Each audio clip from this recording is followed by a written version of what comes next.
Bonsoir, bienvenue à une autre émission de Rapide et Savoureux. Ce soir, on se prépare pour le brunch de Pâques qui arrive à grands pas. Alors pour ce faire, on va cuisiner une quiche aux oignons caramélisés, aux épinards et au fromage Stilton. Pour ensuite continuer avec une tarte flamande, on va faire une belle salade de tomates et mangue et ensuite on va se faire une belle salade d'épinards, mandarines avec une vinaigrette aux agrumes. Alors, je vous dis à tout de suite, on se prépare pour le brunch.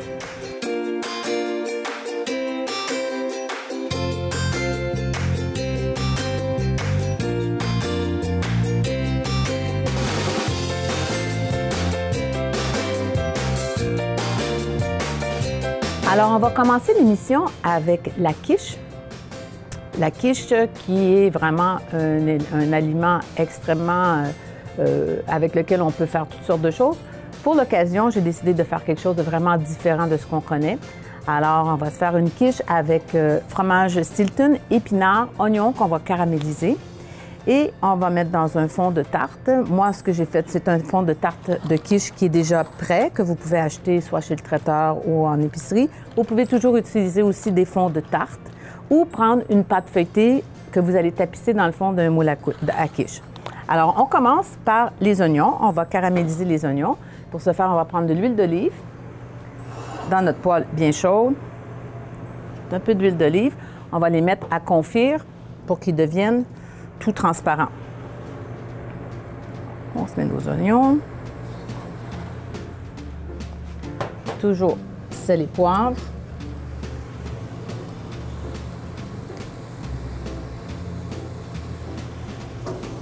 Sel, poivre. Et on va laisser chauffer ça tranquillement, cuire ça en fait tranquillement,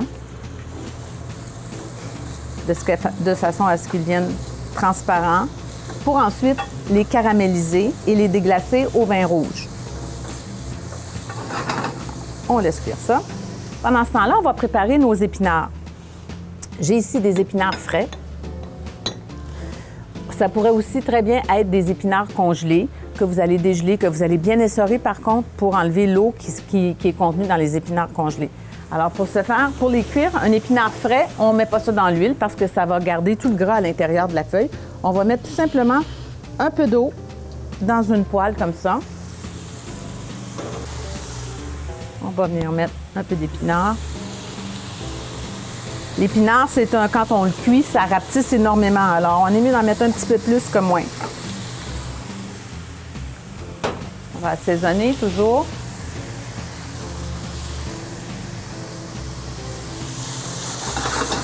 Nos oignons caramélisent. Ça se fait quand même assez rapidement. On va bien les cuire. Ça, c'est pratiquement prêt. C'est c'est question de quelques secondes. Aussitôt que la feuille commence à devenir très verte, ça veut dire que c'est prêt. Nos oignons continuent de caraméliser. On va les laisser cuire tout doucement.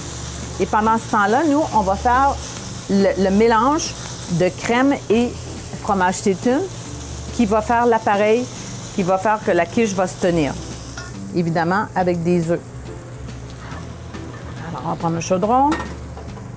Dans le chaudron, on va mettre 200 ml de crème qu'on va faire chauffer.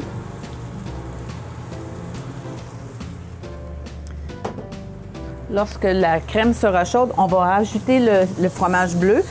J'ai dit du Stilton, mais ça pourrait très bien être du Roquefort ou ça pourrait être un bleu moins puissant parce qu'évidemment, le Stilton est un bleu assez puissant. Si vous aimez moins le fromage bleu, vous pouvez tout aussi bien en mettre moins aussi, mais aussi utiliser soit un Cambozola, un Gorgonzola, quelque chose d'un peu plus crémeux qui va être moins puissant en bouche.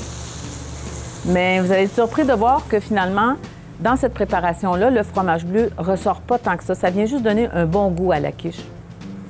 Alors, on va laisser, pendant que notre préparation va chauffer, ça commence à bouillir, on va rajouter 200 g de Stilton ou de fromage bleu que j'ai déjà coupé en cubes pour que ça fonde plus rapidement. L'idée, c'est de faire fondre le fromage. C'est sûr et certain que ça va être difficile de d'avoir un un mélange très homogène, il va falloir à un moment donné utiliser le pied mélangeur pour rendre notre sauce, notre crème très, très onctueuse et homogène. La crème commence à bleuter un peu. Le fromage commence à se dissoudre, à fondre. C'est vraiment pas très, très long. C'est pas quelque chose non plus qu'on laisse sur le feu parce qu'on veut pas que ça colle. Et on veut pas non plus que la crème bout à outrance. Alors, nos oignons commencent à caraméliser. On va venir ajouter un petit peu de sucre qui va venir justement réduire l'acidité du fromage bleu, qui va venir donner un petit goût sucré. Vous voyez, là, ça commence à devenir un petit peu sirupeux, un petit peu caramélisé. À ce moment-là, on va déglacer avec du vin rouge.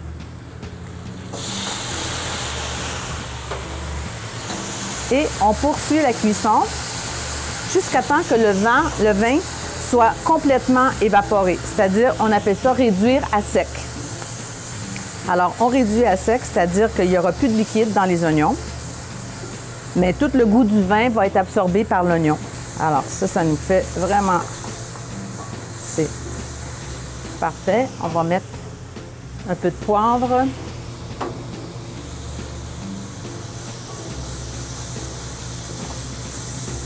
Voilà. Les oignons sont prêts. Alors, nos oignons sont prêts. Les épinards sont prêts. Notre crème est presque prête. On va attendre que la crème, j'ai fermé le feu en fait. On va attendre que la crème soit tiédie un peu avant d'ajouter nos œufs pour ne pas cuire les œufs lorsqu'on les mettra dans la crème. Alors, j'attends que la crème soit un petit peu refroidie et je vous reviens tout de suite. Alors, pendant que ma crème est en train de refroidir, avant que je puisse incorporer les œufs, on va préparer le fond de la quiche. Alors, on va débuter par mettre les oignons qu'on a caramélisés dans le fond de quiche. Le fond de quiche, je l'ai mis sur un papier sulfurisé sur une plaque. Alors, c'est important d'avoir une bonne couche d'oignons. On va ensuite préparer nos épinards que j'ai essorés avec mes mains. On va les hacher. Alors, je les hache comme ça, grossièrement. On va les déposer par-dessus l'oignon. Comme vous voyez, c'est tout simple jusqu'à date. On en met encore une fois partout. Puis là, je vais venir râper un peu de muscade fraîche. Si vous n'avez pas de muscade fraîche, vous pouvez toujours mettre de la muscade séchée, mais évidemment, c'est toujours meilleur si on prend de la muscade fraîche, si on a vraiment le bon goût de la muscade qui est à l'intérieur de sa coquille. Alors, la muscade se travaille comme ça directement avec une microplane ou une petite râpe. Et on va venir en mettre comme ça par-dessus. Un peu partout. Alors, on est maintenant prêt à... J'en avais fait un petit peu au préalable. Alors, on va venir ajouter notre crème dans une petite jatte à mélanger. On va mettre nos œufs. Alors, pour cette quantité, j'ai 4 œufs. La quantité que je fais maintenant avec les 200 g, 200 ml de crème, 200 g de fromage, c'est pour une quiche pour à peu près 8 personnes. Ici, j'ai un fond de quiche qui est bon pour à peu près 4 personnes. Alors, c'est sûr qu'il va m'en rester pas mal. Alors, on mélange ici de façon à rendre le mélange complètement homogène. Alors, ça va faire un petit peu de bruit, je ne pourrais pas vous parler. Hein?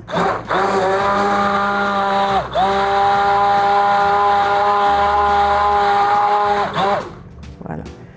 Je vais mettre les 2 autres œufs. Et après ça, on va tout simplement mettre tout ça au four pour à peu près une demi-heure. C'est quelque chose que vous pouvez très bien faire la veille et réchauffer tout simplement le lendemain.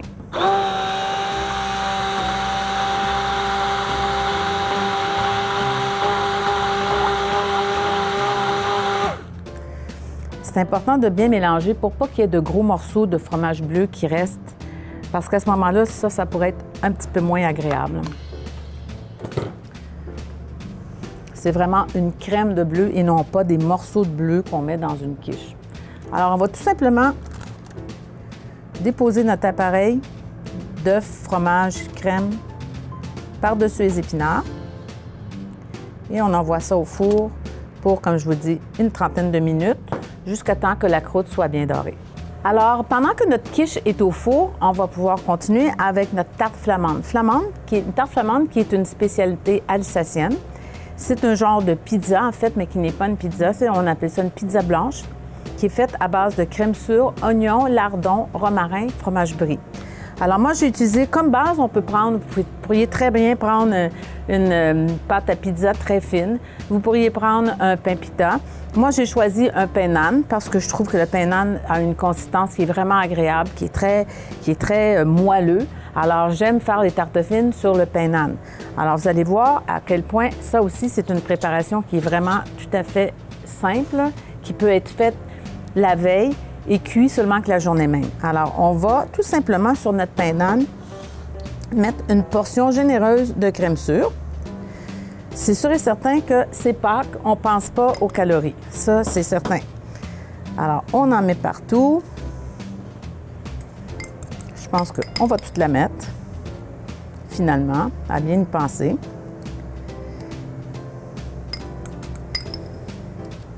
Voilà. C'est quelque chose aussi qui peut très bien servir de lunch un midi avec une salade, une grosseur comme ça. Sinon, bien, vous la coupez en morceaux et les gens prennent la quantité qu'ils veulent. Bon. Alors, ensuite de ça, vous allez déposer de l'oignon rouge. Oignon rouge qui est un peu plus sucré que l'oignon blanc, qui est plus doux.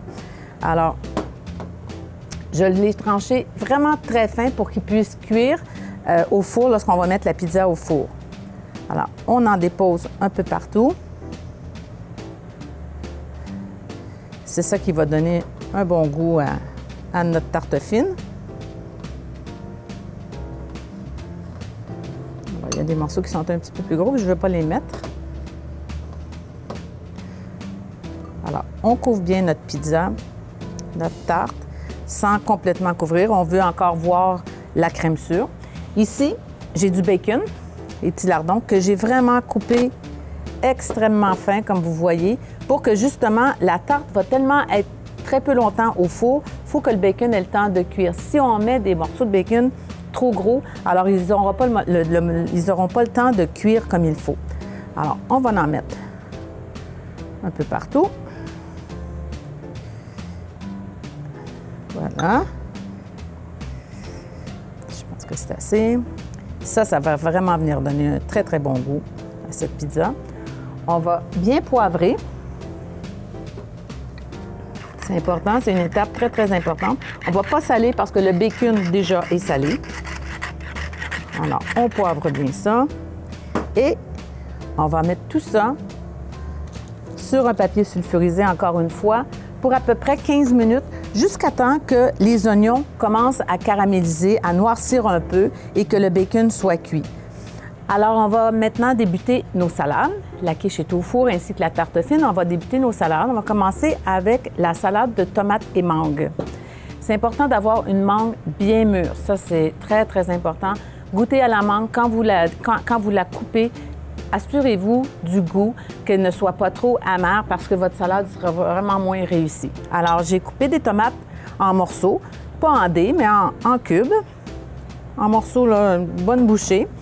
J'ai ici de la mangue. C'est à peu près du 2 pour 1, c'est-à-dire 2 parts de tomates pour une partie de mangue.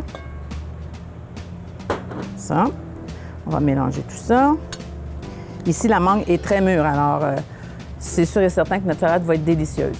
J'ai ici de l'oignon rouge que j'ai préalablement blanchi, c'est-à-dire que je l'ai tranché très, très fin en fines lamelles et avec mes mains dans l'eau chaude, je viens travailler l'oignon pour enlever l'amertume de l'oignon, ce qui fait que l'oignon est plus du tout fort.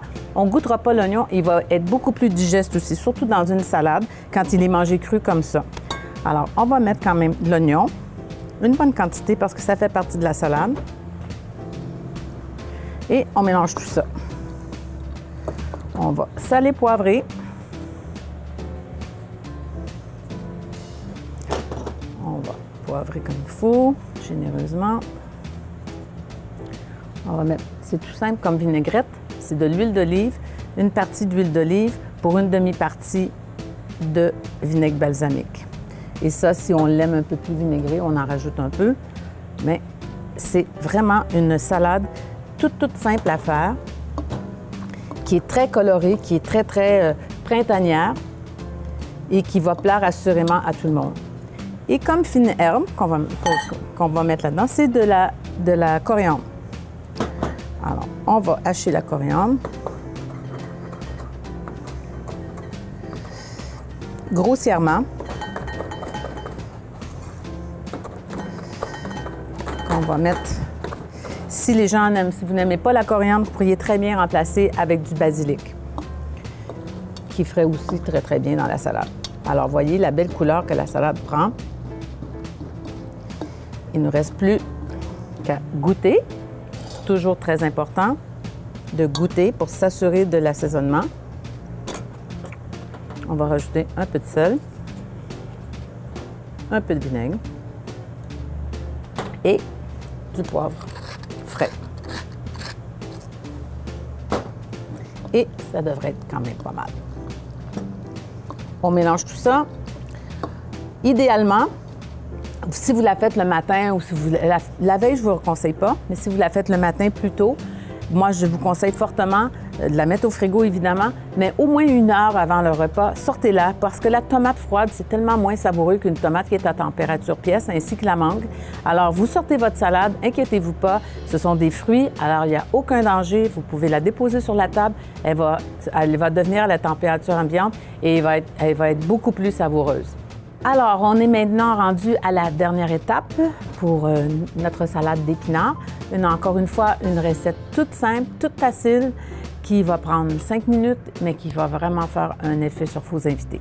Alors, pour ce faire, on va préparer notre mayonnaise.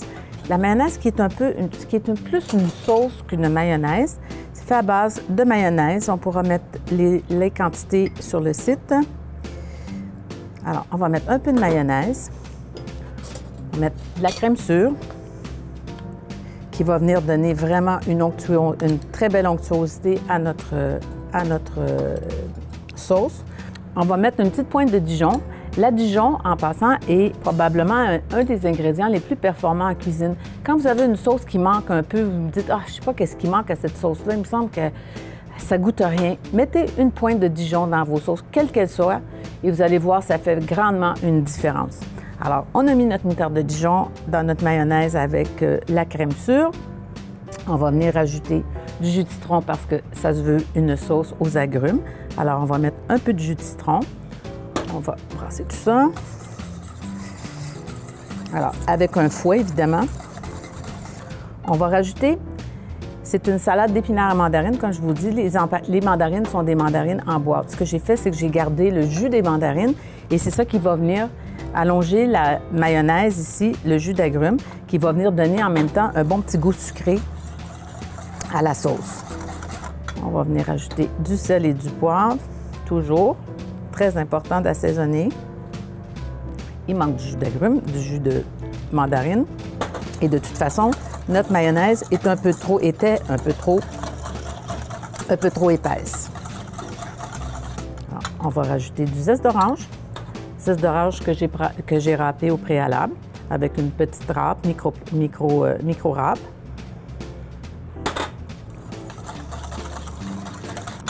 Et pour la rallonger encore un peu, pour que je rajoute un petit peu de lait, mais pas beaucoup. Alors, votre vinaigrette est faite et on est prêt à monter notre salade. Ça peut être fait 2-3 jours d'avance. La mayonnaise, ici, c'est quelque chose qui se conserve un bon 4-5 jours au frigo. Alors, vous pouvez très bien prendre de l'avance et soit jeudi saint. Alors, vous dites, je vais me faire ma petite vinaigrette pour dimanche. Et puis, ça fera déjà une étape de moins à faire lors de la journée.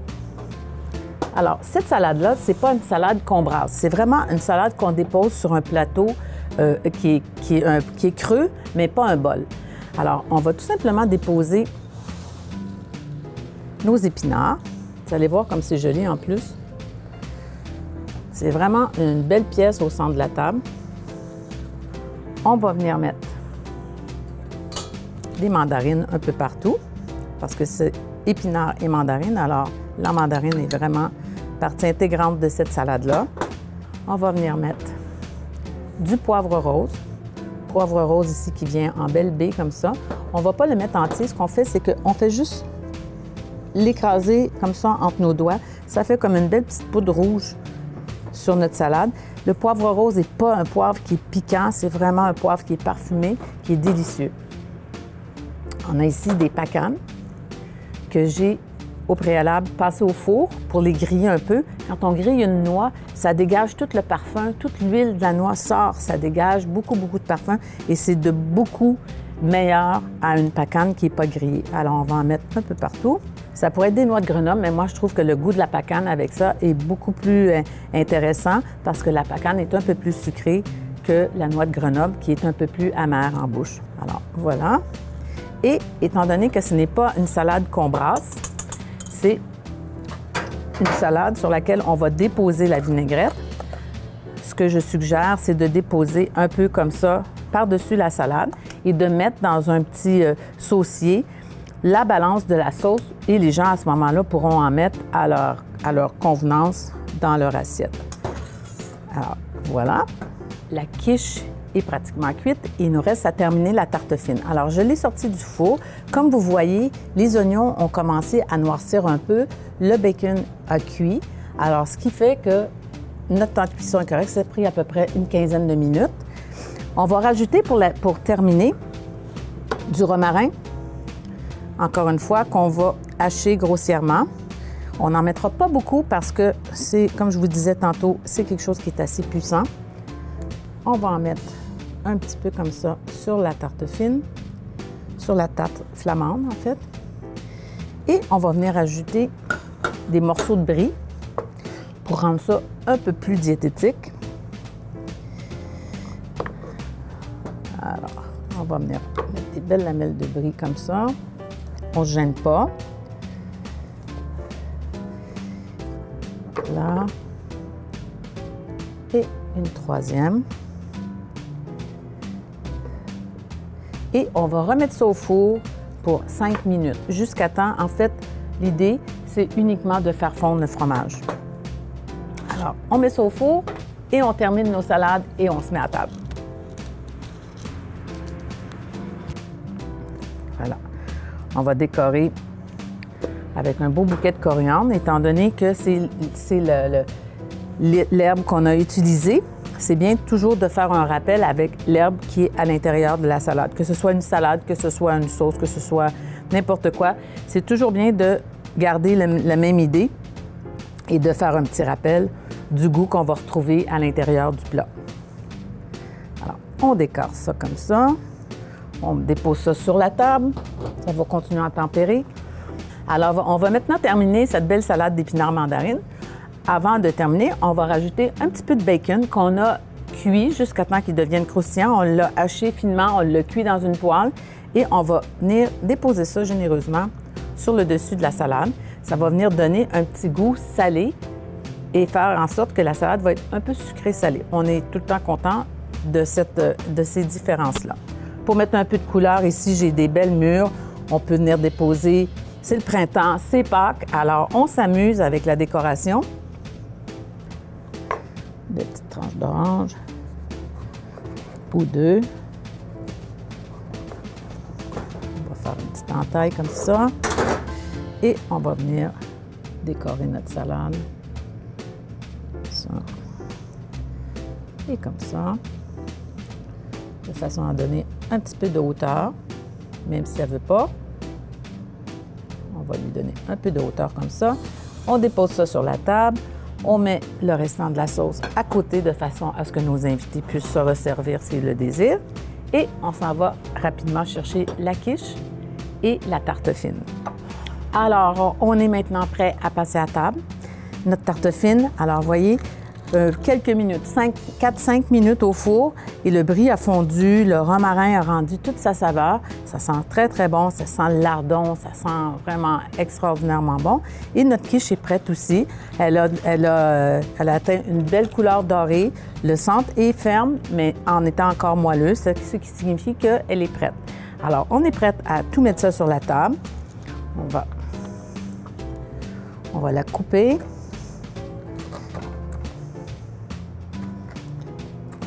On va déposer ça sur la table.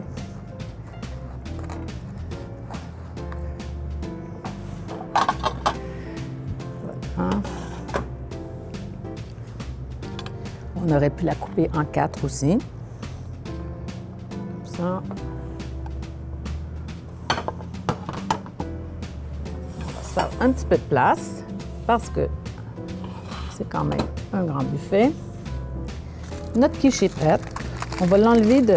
C'est joli, mais sauf que pour le couper, c'est quand même un peu agaçant. Alors, on va couper quand même une belle pointe de quiche pour vous montrer l'intérieur. Alors, on va se faire un petit peu de place encore une fois. Idéalement, quand vous avez des invités, la quiche, c'est bien de la pré-couper. Comme ça, les gens ne sont pas obligés de se battre avec un couteau et là, les pointes sont moins belles. Et... Alors, vous la pré-coupez d'avance. Comme ça, vous êtes sûr aussi de ne pas en manquer. On va se mettre ça dans une belle assiette. Vous voyez la belle, on voit bien les oignons, les épinards. Un petit peu de... On s'amuse avec la présentation.